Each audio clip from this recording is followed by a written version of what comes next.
2 படியர் 3க்கு போனாலே காசு கூட நிறைய வரப்போகுதுன்னு அர்த்தங்க. எப்படி இந்த மாசம் முயற்சிகள் எல்லாம் கை கூட போகுது. கொஞ்சம் சின்ன சிறுதூர பயணமாவது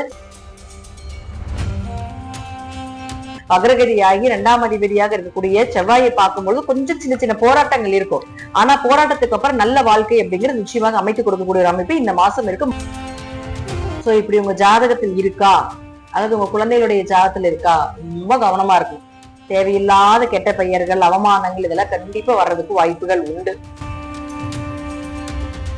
அதே போல புதன் வக்கரமாக இல்லை அப்படின்னா கொஞ்சம் கணவன் மனைவிக்குள்ள, தொழில் சார்ந்த விஷயத்துல, பார்ட்னருக்குள்ள, வீடு மனைகள் வாங்குறதுல கொஞ்சம் கவனமாக இருந்து கொள்வது நல்லது. இதெல்லாம் கொஞ்சம் வரும். சோ இதுல கொஞ்சம் கவனமா முன்னெச்சரிக்கை. இது மூலமா தான் வந்து ஒரு சிலருக்கு கர்மா கழி, ஒரு சிலருக்கு டீப் டிப்ரெஷன்ல போயிருவாங்க, ஒரு சிலர் சுத்தமா பணமே இல்லாம.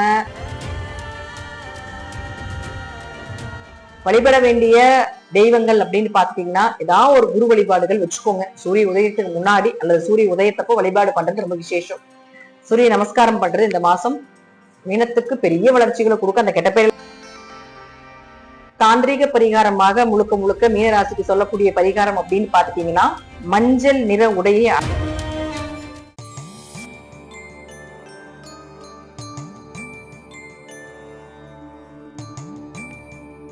மீன ராசிக்கு உண்டான ஜூலை மாத பலன்களை பத்தி பார்க்கலாம். மீனராசியை பொறுத்த வரைக்கும் பாத்துட்டீங்கன்னா இந்த மாதம் உங்களுடைய ராசிக்குள்ள இருக்கக்கூடிய சனி பகவான் வக்ரகதி அடைய போகிறார். இருந்தாலும் ராசி அதிபதி உச்சமாக இருக்கிறதுனாலையும் ஒரு யோகத்தை நிச்சயமாக கொடுப்பார். உங்க ஜாதத்துல சனி வக்ரமான்னு பாருங்க. அப்படி இருந்ததுன்னா பெரிய ஜாக்பாட்டுங்க, வெறும் லாபம் வரப்போகுது. ஏன்னா 11 மற்றும் 12ஆம் அதிபதி இல்லையா, 26ஆம் தேதிக்கு மேல 136 நாட்கள் சனி பகவானுடைய வக்ரகதி நாட்கள். சோ இந்த நேரங்காலங்கள் அப்படிங்கறத பாத்துட்டீங்கன்னா லாபம் அதிகமாகிறது, பொருளாதார வளர்ச்சி நல்லா இருக்கிறது, ஒரு ட்ரிப்பு போயிட்டு வர்றது, தீர்த்த யாத்திரைகள் போயிட்டு வர்றது, தொழில் ஒரு வளர்ச்சியை கொடுக்கறதுக்குண்டான ஒரு அமைப்புகள் இதெல்லாம் நிச்சயமா ஏற்படுத்தி கொடுப்பார் அப்படிங்கிற அமைப்புகளும் உண்டு. அதே போல 2ஆம் அதிபதி மற்றும் 9ஆம் அதிபதியாக இருக்கக்கூடிய செவ்வாய் போய் 3ஆம் வீட்டுல இருந்து, அதாவது சுக்கிரனுடைய வீடாக இருக்கக்கூடிய ரிஷபத்துல இருந்து விருச்சிகத்தை பாக்குது. 2 படியர் 3க்கு போனாலே காசு கூட நிறைய வரப்போகுதுன்னு அர்த்தங்க. எப்படி இந்த மாசம் முயற்சிகள் எல்லாம் கை கூட போகுது. கொஞ்சம் சின்ன சிறுதூர பயணமாவது கொஞ்சம் ஃபேமிலியோட போயிட்டு வருவீங்க அப்படிங்கிற அமைப்புகளும் இந்த மீன ராசிக்கு உண்டு. ஏன்னா 2, 3 தொடர்பு எப்படினாலுமே 2ஆம் இடங்கிறது ஃபேமிலி, 3ஆம் இடங்கிறது சிறுதூர பயணத்தை சொல்லக்கூடிய ஒரு இடம். இந்த 2 அமைப்புகளும் அப்படின்னு பாத்துட்டீங்கன்னா குடும்பத்தோட சென்று ஒரு சின்ன ட்ரிப்பாவது போயிட்டு வருமான வாய்ப்புகளும் உண்டு. அதே போல என்னுடைய சொந்த வீடான செவ்வாய் அப்படின்னு சொல்லக்கூடிய விருச்சிகத்தை பார்க்கும்போது அப்பா மூலமா உதவிகள் கிடைக்கும், உயர்கல்வி படிக்கிறதுக்குண்டான வாய்ப்புகள் கிடைக்கும். மாணவர்களுக்கு எல்லாமே படிப்புக்குண்டான விஷயங்கள் எல்லாமே தடை இல்லாம நடக்க போகுது. ரொம்ப ஸ்ட்ராங்கா இருக்க போறீங்க. மனோ தைரியம் அதிகமாக போகுது. 3ல செவ்வாய் இருந்ததுன்னா மனோ தைரியம் அதிகமாகும். இது வந்தாலும் பாத்துக்கலாம், என்ன நடந்தாலும் பாத்துக்கலாம் அப்படிங்கக்கூடிய ஒரு கூட்டு தைரியம்னு சொல்லுவோம் இல்லைங்களா, அதெல்லாம் அதிகமாகும். சோ அது வந்து ஒரு பிளஸ் தான் இந்த காலகட்டங்கள் உங்களுக்கு. ஏன்னா சனியும் வந்து உங்களுக்கு வக்ரகதியாகி 2ஆம் அதிபதியாக இருக்கக்கூடிய செவ்வாயை பார்க்கும்போது கொஞ்சம் சின்ன சின்ன போராட்டங்கள் இருக்கும். ஆனா போராட்டத்துக்கு அப்புறம் நல்ல வாழ்க்கை அப்படிங்கிறது நிச்சயமாக அமைத்து கொடுக்கக்கூடிய ஒரு அமைப்பு இந்த மாசம் இருக்கு. மனசு தெளிவா இருக்கக்கூடிய ஒரு மாதமாக இருக்குங்க இந்த மாசம். அமைப்புகள் உண்டு. ஆனா என்ன அப்படின்னு பாத்துட்டீங்கன்னா அந்த இடத்துல கேது இருக்குது. 3 குடையவர் வந்து 6ஆம் வீட்டுல இருக்கிற முயற்சிகள் கை கூடும், வேலை வாய்ப்புகள் நல்லா இருக்கும், வேலை சார்ந்த கேதுங்கிறது ஞானத்தை கொடுக்கக்கூடியதுங்க. அப்போ சுக்கிரன் கேதுவோடு இருக்கும்போது ஞானம் அதிகமாக கிடைக்கும். வேலை சார்ந்த ஞானங்கள், தொழில் சார்ந்த ஞானங்கள், உங்க கூட பிறந்தவர்களுக்குன்னா அதாவது வந்து அவங்கள பத்தி புரிஞ்சுக்கிறதுக்குண்டான ஒரு வாய்ப்புகள், கணவர் உறவுகள் பத்தி, மனைவி உறவுகளை பத்தி புரிஞ்சு கொள்ளக்கூடிய ஒரு ஞானம் இதெல்லாம் கிடைக்கிறதுக்குண்டான வாய்ப்புகள் உண்டு. ஆனா இந்த சுக்கிரன் போய் கேதுவோடு இருக்கிறப்போ ஒரு மைனஸ் என்னன்னு பாத்துட்டீங்கன்னா, இது உங்க ஜாதல சுக்கிரன் கேது, சுக்கிரன் ராகு சேர்க்கை இருக்குது, சுக்கிரனுக்கு திரிகோணத்துல ராகு கேதுகள் இருக்குது, சுக்கிரனுடைய வீட்டுல ராகு கேதுகள் இருக்குது, அதாவது ரிஷப துலாத்துல இருக்குது. அதே போல ராகுகேது சாரத்தில் சுக்கிரன் இருப்பது, சுக்கிரன் சாரத்தில் ராகுகேதுகள் இருப்பது, இதெல்லாம் பெண் சாபத்தின் அமைப்பு. சோ இப்படி உங்க ஜாதகத்தில் இருக்கா, அதாவது உங்க குழந்தைகளுடைய ஜாதகத்துல இருக்கா, ரொம்ப கவனமா இருக்கும். தேவையில்லாத கெட்ட பெயர்கள், அவமானங்கள் இதெல்லாம் கண்டிப்பா வர்றதுக்கு வாய்ப்புகள் உண்டு. ஆணாக இருந்தால் பெண்களிடமும், பெண்ணாக இருந்தால் ஆண்களிடம் கவனமா இருக்கணும். ஏன்னா ஜென்ம சனியில தான் வந்து சனி ராசிக்குள்ள இருக்கும்போது தன்னுடைய மூளையை, தன்னுடைய எண்ணங்களை சரியில்லாம பண்ணுவார், மழுங்கடிப்பார் அப்படிங்கறத நம்ம சொல்லுவோம் இல்லைங்களா. நம்ம என்ன செய்ய நமக்கே தெரியாது. இந்த டைம்ல நிறைய தேவையில்லாத கான்டாக்ட் வரும். ஜென்ம சனியில அஷ்டம சனி காலகட்டங்கள்ல தான் அவமானத்தைப்படுத்துற மாதிரி சில விஷயங்கள் நடக்கும்.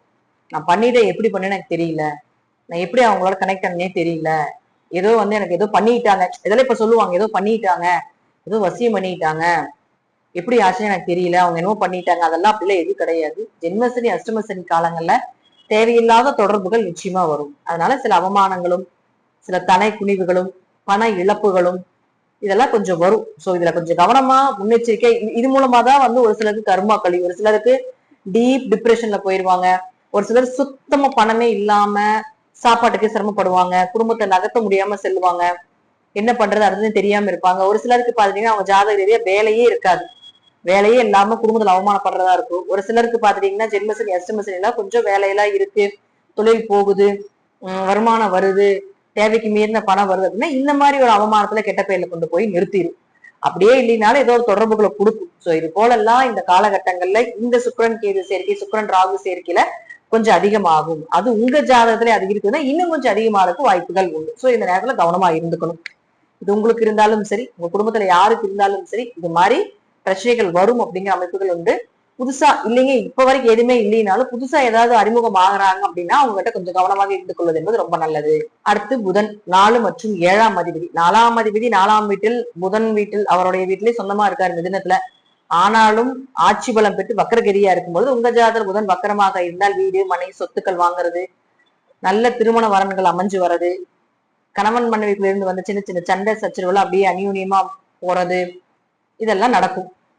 அதே போல புதன் வக்கரமாக இல்லை அப்படின்னா கொஞ்சம் கணவன் மனைவிக்குள்ள, தொழில் சார்ந்த விஷயத்துல, பார்ட்னருக்குள்ள, வீடு மனைகள் வாங்குறதுல கொஞ்சம் கவனமாக இருந்து கொள்வது நல்லது. புதன் எப்பவுமே ஆட்சி பலம் பெறுறது யோகங்க.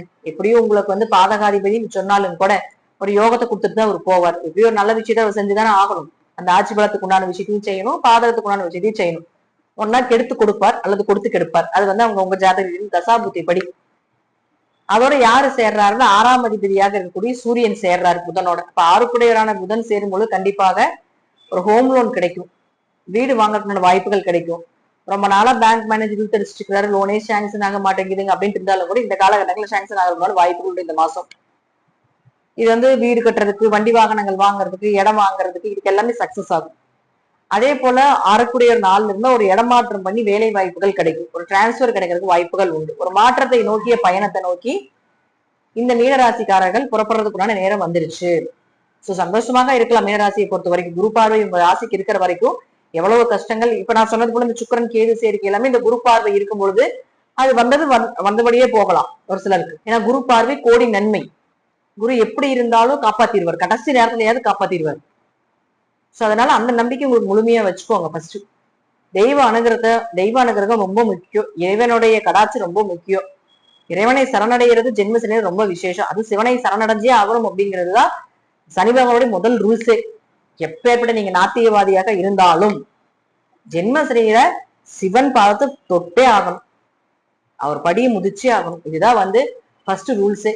இதுல இருந்துதான் உங்களுடைய கர்மா கழியும். அது வரைக்கும் உங்களுடைய கர்மா கழியறதுக்கு வாய்ப்பு அப்படிங்கிறது ரொம்ப குறைவுதான். அப்ப உங்களுக்கு சுக்கிரன் கேது சேர்க்கை இருந்தாலும் 16ஆம் தேதிக்கு மேல பாத்தீங்கன்னா இந்த சூரியன் அப்படின்னு சொல்லக்கூடியவர் கடக வீட்டுக்கு குருவோட வந்துடுவார். அப்ப என்ன ஆகணும், உங்க லக்னாதிபதியோட சூரியன் சேர்றாரு. இந்த டைம்ல கடன் வாங்குறது, நோய் நொடிகள் விலகிறது, கடன் அடைக்கிறது, இதெல்லாமே நடக்கும். நல்ல வேலை வாய்ப்புகள் கிடைக்கிறது. இதனால் வேலை இல்லாம இருந்தாலும் கூட இப்ப வேலை வாய்ப்புகள் கிடைக்கிறதுக்கான வாய்ப்புகள்.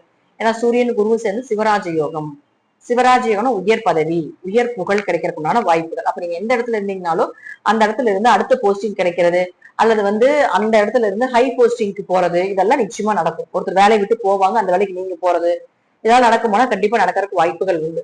சோ முழுக்க முழுக்க முழுக்க முழுக்க பாத்துட்டீங்கன்னா சிவராஜ யோகம் நேரா அங்க இருந்து லாபஸ்தானத்தை பார்க்கும். இப்ப ப்ரமோஷன் கிடைக்கிறது, நல்ல சேலரி கிடைக்குங்க. இந்த டைம் கொஞ்சம் மூவ் பண்ணுங்க, கொஞ்சம் கவனமாவும் இருந்துக்கணும்.